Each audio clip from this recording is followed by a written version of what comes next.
to my channel. Welcome back to a new video. So today, you guys, I decided that I wanted to actually talk about this because yesterday we went out, right? And while we were chilling in some very odd spots somewhere in Balito, there was this guy that came up to us, and he was just, you know, making conversation, and we were talking, and he asked us how long we've been married. And I told him that we literally just got married this year, and then he said, how long have you guys been together?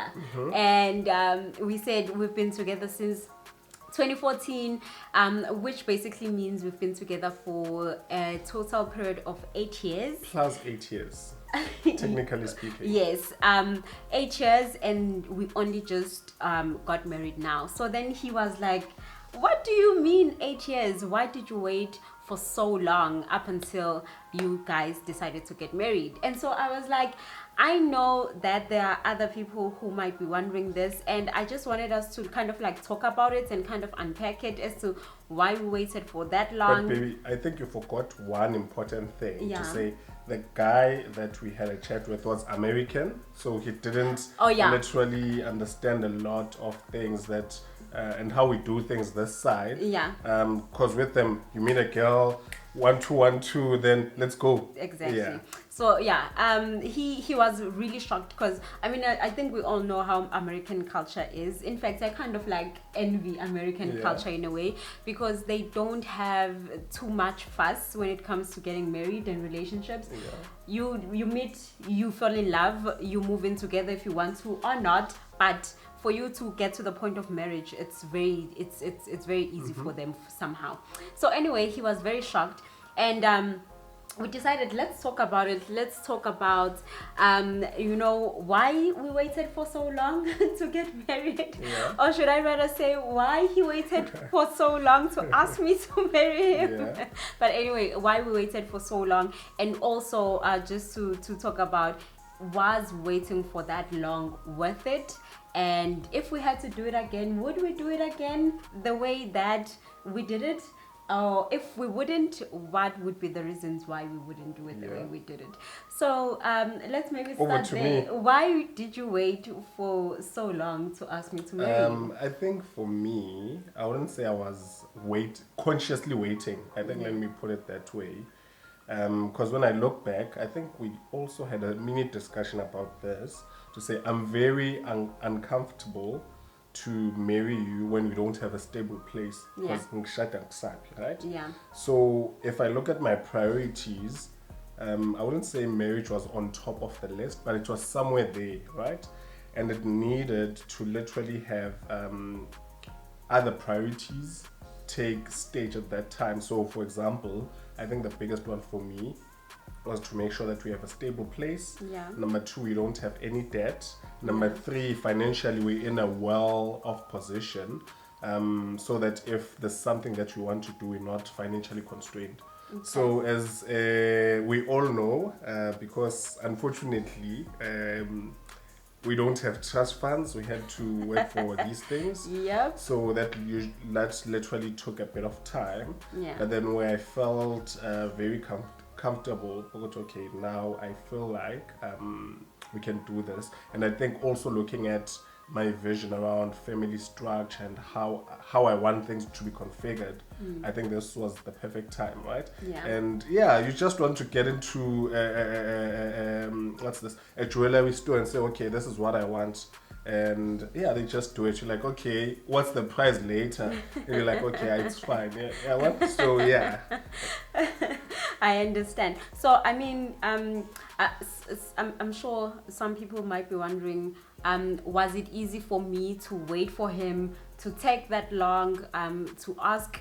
But as you said, we did have that discussion, and I'm not even gonna try to lie, you guys. It was hard.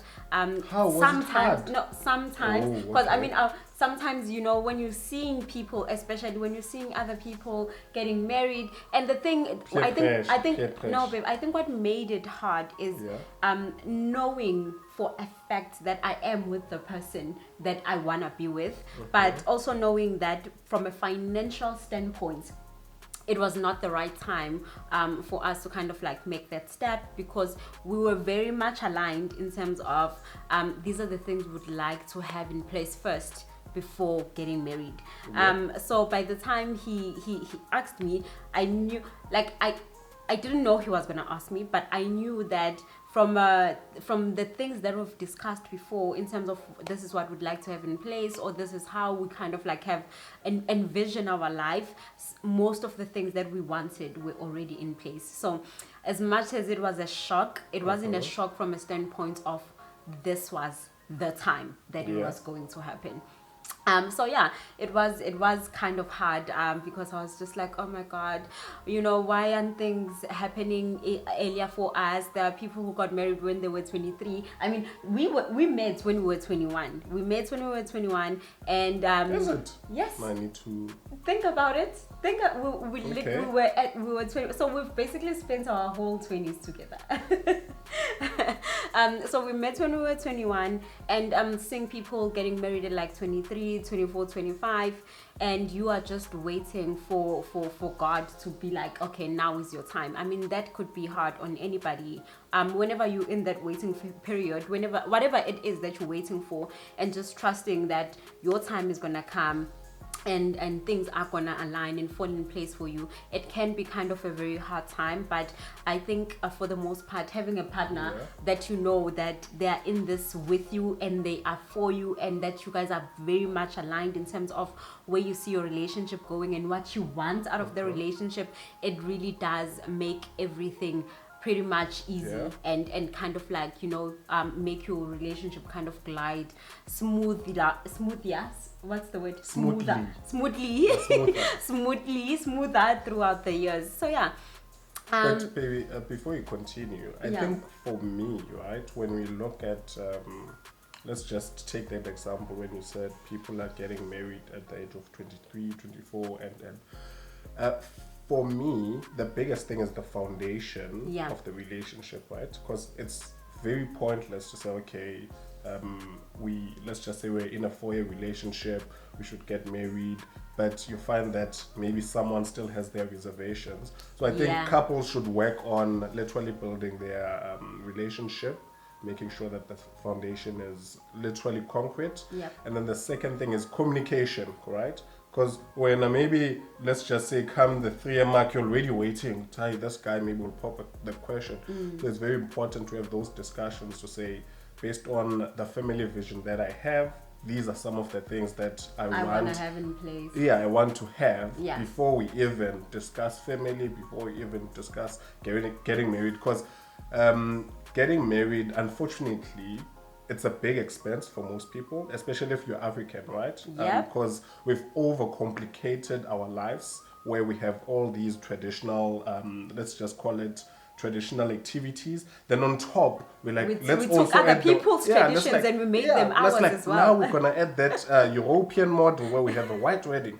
And if you look at the cost, we're like, we spent $500,000 just to complete this. But if you look at the assets that we have, we don't have anything. If you look at investments, we don't have anything. So it made sense to say, let's first acquire smaller assets here and there, boost our investment portfolios. Then once we're comfortable, then like, okay, let's go for this thing. Exactly. And I think for the most part, we are very much blessed. We are very much blessed in the sense that we found each other very young, and we're able to kind of like see life together and grow together and put plans in place together, and also just have, you know, that those blessings and that luck to say the things that we were planning for, they actually came to pass. Because there's a lot of people who might spend years and years trying to, you know, get things aligned, and you just find that things just don't align. So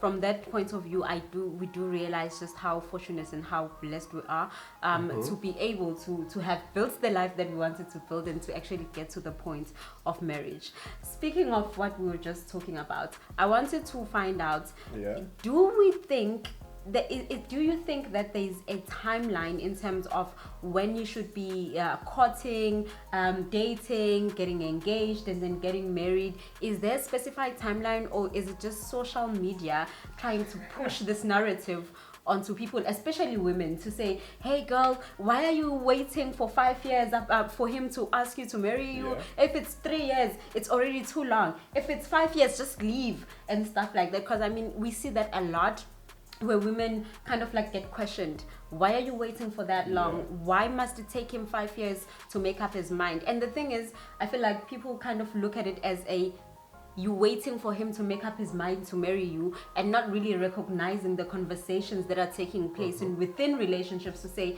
what is our vision? So what is your viewpoint on that? My viewpoint is social media is a very dangerous place, number one. 100%. Because people project a certain image, right? And Yeah. there are two, I would say, biggest things that I've realized. Number one, people exaggerate their financial standing, where they talk about things they don't have. And I think it's quite unfortunate, especially if you're quite closer to the person and you know their life. Yeah. And you're like, oh, dude, What are you what's talking about? happening here, right? That's the first one. And then the second one is with relationships, right? People over-exaggerate with relationships, and I think we've seen this where people are all lovey-dovey and happy. Then the next day, they're like, this person has been beating me for years, or actually there's a divorce. So when it comes to social media, I think people should have a filter to say, not everything that glitters there is gold. Yeah. And if you're gonna look at everything and try to mirror it according to your life, because you only have a smaller fraction of what is happening on the other side, you will see that at a later stage, when you see the bigger picture, that you are literally misled. So I think reflecting on my own personal life, I literally don't pay a lot of attention on what people project on social media. Yeah. Of course, there are good stories as well, so There I are can't beautiful deny it. stories, Say, yeah. okay, I think I like the story. Yeah. But even with those stories, I'm quite cautious to say, because I don't know the full picture, I like that component, and I think it's something that I want to integrate into my life. But it's not like, no, those people are like, for example, couple goals, I want us to be like them, and all those things. So I'm very cautious with social media. I think people should define their own relationships with the person that they are with, because coming to this thing of time frames, I don't think there's a time frame, especially when it comes to relationships, right? Because you could find people who are like, we are together for, let's just say, 2 years, and we have solid foundation. So literally, I could marry this person now, tomorrow. And we won't have issues. And you find people, they're like 3 months in, they're in the same phase like the people who are 3 years, and then you find there are dynamics where people have been together for a longer period of time and they are not there yet, right? Because I feel like part of what defines the relationship is not necessarily the duration of the relationship, but more of the, let's just say, activities or the events. quality of the relationship. I think it was Oprah who said it shouldn't be about the quantity of the relationship. It's more the quality of the relationship that counts. You can find people saying, I've been with this man, let's say, for 8 years, but there's literally nothing to show for the 8 years they've been together. There's no growth, there's no happiness, there's no love, there's for me the biggest thing, there's no peace within the relationship. Sure, I think peace I think for me the biggest one is if you guys have no peace in the relationship, it doesn't matter if you've been together for 100,000 years. It literally doesn't matter, because that means you just sitting there, but there's no health within the relationship. So for me, it's really you're absolutely spot on. For me, it's as well, it's just about the quality of the relationship more than anything. So I mean, with that, I think we're just saying, please don't, even right now, if you're sitting at home watching us and you're like, look at them, look at them, they're so good together, look at their story, and you're thinking, what is wrong with me? Or you're thinking, why can't besides, this you happen? think this is easy, like, we have tough days where I'm like, okay, this conversation, actually, I'm withdrawing share. Let me withdraw. Forgot I even mentioned that thing. Or let's just breathe and come back to this so that we can talk about it properly. So it's building a solid relationship, a relationship that's healthy, a relationship that is peaceful. I think more than anything, it takes a lot of work, and it takes two partners that really want it to happen, to work together towards it up until they reach that. And I think there's never a time when you're gonna say, I've reached it. it's constant work, and it's constant remembering as to why am I with this person, why is this person my person, and just continuously striving for getting from one point to the next with your partner. So with that, I also wonderfully agree that there is no time limit to these things. There's definitely not. So don't even think that you are being left behind, or that there's something wrong, because there really isn't. But baby, I think I want to emphasize this point, because I think for me it touches home. The peace. I think we always say that. We always say that. Yeah, I feel like people, let's just say people maybe sometimes go into relationships for good reasons. Yeah. But they end up losing their peace just to stay in that relationship. And I think for me, the biggest, I would say the biggest building block of having peace is trust, right? Yeah. Because that's the biggest one. And number 2 is commitment. And then I think the biggest thing which you've shown me over the years is being selfless, where you literally put the other person first before yourself. And that has literally changed also my perspective, which this person, if there are times where, like, if I had any doubt, which this was my person, this is literally it. Yeah, I love that. I think for the most part, whenever we talk with my husband, whenever we talk, one of the things that we really emphasize on is how peaceful our relationship has grown to be, and how much we value that. And with that as well, I think it has taken a lot of work, and I don't want to put it bluntly, but it has also taken us to have very strong boundaries. Whether it comes boundaries, very strong boundaries. But babe, I feel like you have more stronger boundaries than me. In terms of, because if there's something that we've established here is in this relationship, I'm the one person who can't say no to you. Like, literally, you could ask for the most ridiculous thing and I'll be like, okay, let me think about it, or I'll make a plan. Or I'm just like, okay, no. But at the back of my mind, I'm like, I'm going to surprise this one with this. I'm going to give it to her. And when for you, I'm like, baby, what do you think of? You're like, my guy, forget about that. But you want to go sleep outside. Well, those were not the boundaries I was talking about when it comes to peace. I was more talking about the boundaries we've put to safeguard our relationship. To safeguard it from everybody else, and just make sure that it's ours, and we fully own it 100%. No, literally, there's nobody else, there's no friend, there's no family member, there is nobody who has a say in our relationship more than us. I think that's very important. That is so important. And I think even as we went through our lobola journey, as much as we went through some hard times with, family saying, no, you can't do this because you have to do this for your mom first. When it came to us doing our stuff, when it came down to saying, hey family, this is what my man and I discussed, and him telling his family that this is what Gugu and I discussed, it literally went as per how we wanted it to go.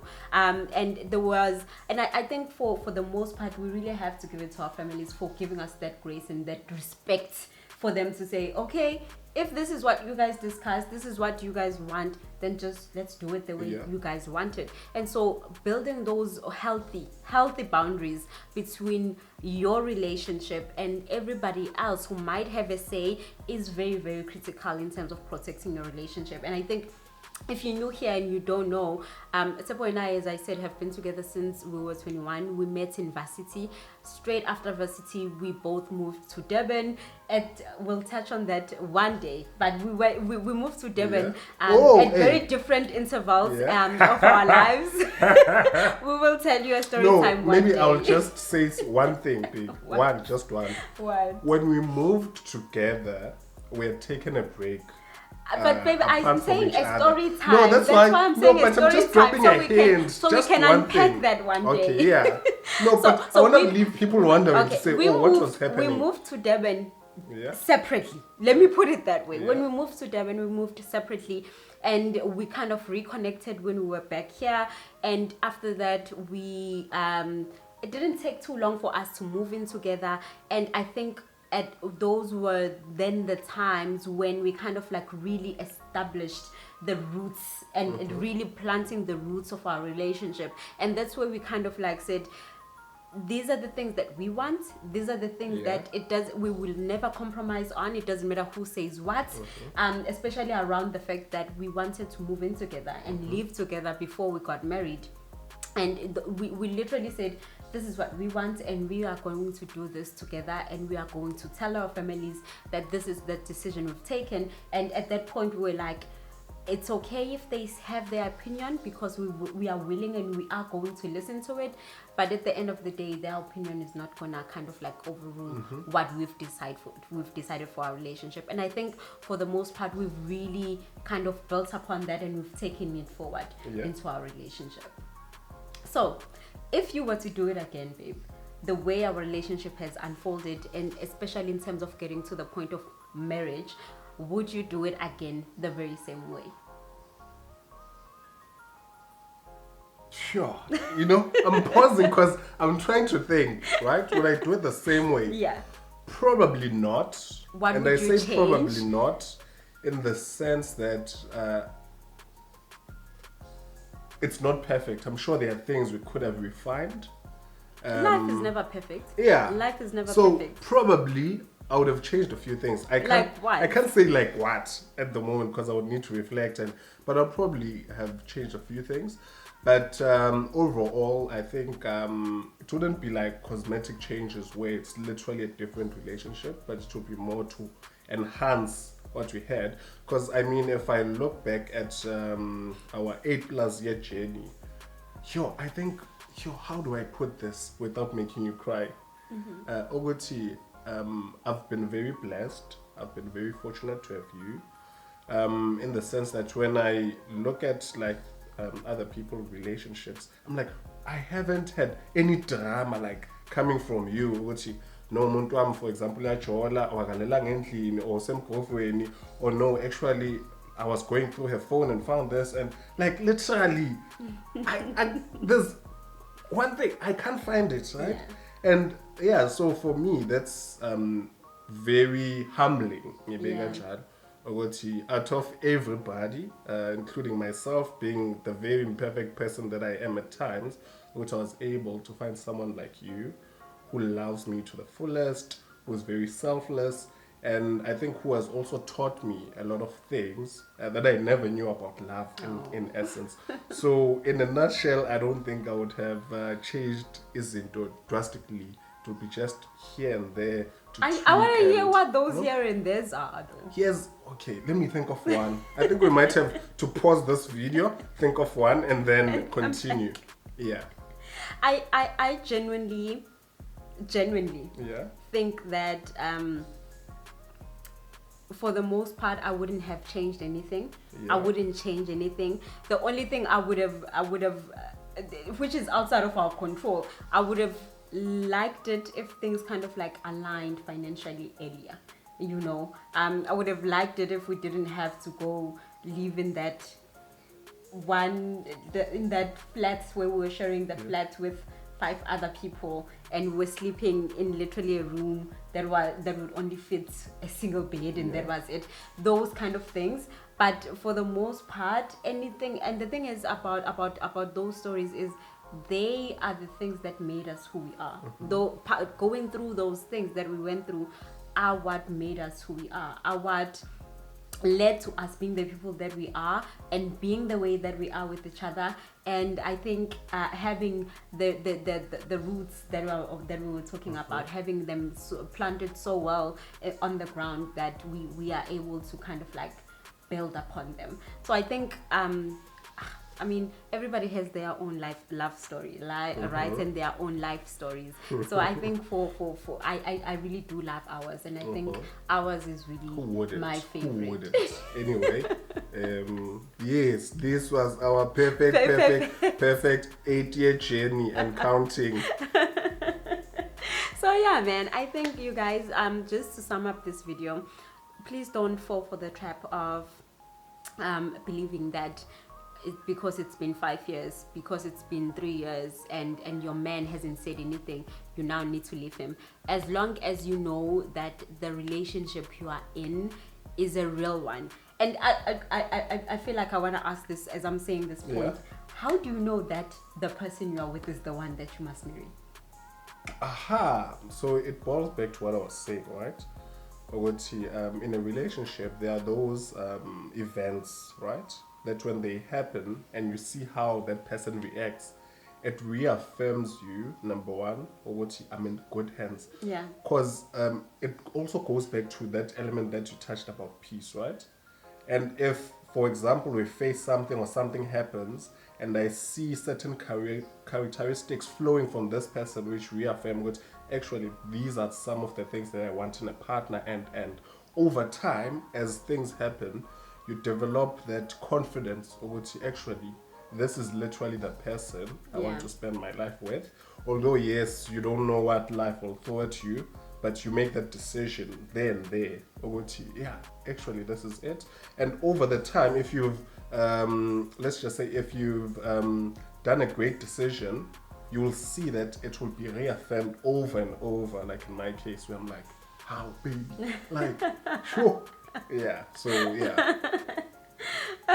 Okay, so basically what I wanted with that is when you know, you guys, you know, and I think the peace within that relationship is literally what will affirm you. You know, when you don't feel the constant need to go through their phone, that's a sign. That's your soul telling you that something, the need for you to go through and be constantly checking something, that's your soul telling you that there's something you don't trust about the person you're with.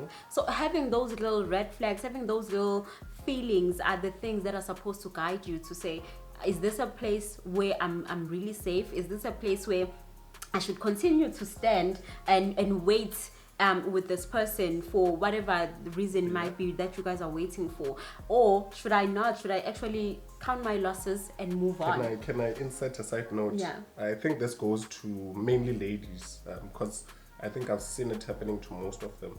Whenever you see a red flag, never ever ignore that red flag. Don't ignore it. Yeah. Don't ignore it. Because Don't ignore it. Like I have colleagues or people that I know who will be like, no, yes, I was seeing this guy, then this happened. I didn't think much of it. This, and then at a later stage they're like, oh, now I connected all the dots. It made a lot of sense with you. Why, and the relationship eventually ended. So ladies mainly, don't ignore red flags, because I think most guys don't ignore red flags, so it's mainly ladies who do that. There's this thing that they usually say on social media that say they say men love themselves, men respect themselves, men will not just take nonsense. If you cheat on him, for instance, an example, if you cheat on him, men will most of the time say thank you, bye. So why do we do that as ladies? Why do we say, oh, he's gonna change, and we make all these excuses and up until you spend 10 years of your life and nothing is changing and this person is still doing the very same thing and you're just still staying there hoping for the best. I'll change. Please. Basically what we're trying to say is, when you have a peace about it, when there's nothing when you're trying to sleep at night that keeps bugging you about the relationship, that's a man. You need to say, okay, what are the things that we're really waiting for? Is it finances? But the fundamentals of the relationship must be in place at that point. So please just Indoda must what? Apparently. No, Pella, that's another thing that breaks relationships. People now come when with when they see Instagram couples and then now you find this is a decent guy, but because they're not a cunt, and now it's a problem. Yeah, it's a big problem. That's very true. But I think in the nature of relationships are very complicated. I don't want to go further, but sure. But yeah, guys, so in a nutshell, for the most part, I would say that I wouldn't really want to change anything about our relationship, all the steps it's taken to get to where we are. And I think for you, if you are, babies. We now need a lot of them. But 12. if you are in the waiting period, just know that the person you're waiting with is really worth waiting with. Yeah. And don't be afraid to wait. That's for me is what I'm gonna say. Don't be afraid to wait. Do not be afraid. Do Go not for the guys, waiting list club. yeah, don't be afraid to wait, as long as you know that this is what I want and I have complete peace about it. Please don't even feel bad about people getting married after 6 months, after 2 years, after 3 years, or whatever the case may be, because yes, that's their portion. You know, God has allowed that to flow into their lives earlier than yours, but that doesn't mean that the person that you're with is not the person you're supposed to be with. So that's where I'm gonna end it. That's where those are my last words. Oh, I have a lot. So I guess the biggest one that I just randomly thought of, right, is this one where I think you see this general trend where a guy has been with someone, let's just say for 8 years, and then they break up, and then 3 months later the guy is married, right? And that happens a lot. Yeah. And it usually happens because, for example, let's just say I have a framework, right? So in that 8 years, I'm working towards making sure that I have those things, right? Yeah. And then at that time when I'm about to maybe tick the last 2 things, then you're like, I want a dude, I'm out. And then the minute you ship out, then those things are ticked. Then the only thing that's left is like, okay, I need someone that I want to settle with. And then you start seeing people, and then the lucky, let's just call it the lucky lady. Can I stop you there, baby? No, but because to me, I've seen it happening quite a few times. But to me, Yeah. that to me sounds like 2 people that were not growing together. They were actually growing apart. Those people were not growing together, and that's just it. Because if they were, so the relationship was gonna end. Fundamentally, anyway. it was gonna end because they were not in it together, and that's why at the end this girl was like, "I've been waiting for 100 years. I'm gonna leave," and this guy was like, "I'm growing, and these are the things that I'm waiting for." These 2 people have their own ideas within this relationship. It was not gonna go anyway. That's a wrap, folks. You guys, thank you so much for watching this video. We will very much like to see you on the next one. Thank you for watching. Oh, before you say goodbye, I always like seeing the stories when you show me comments. But baby, see. So if you have a story, or if you have something to say about this, please comment. Maybe let's ask the question. Yeah. How long did you guys wait up until you got to engagement and marriage? I'd like to know how far within your relationship, and also how did you know that the person was the person for you? Yeah, I like that one. Okay, you guys, we'll see you guys on the next one. Thank you so much for watching. Bye. Bye.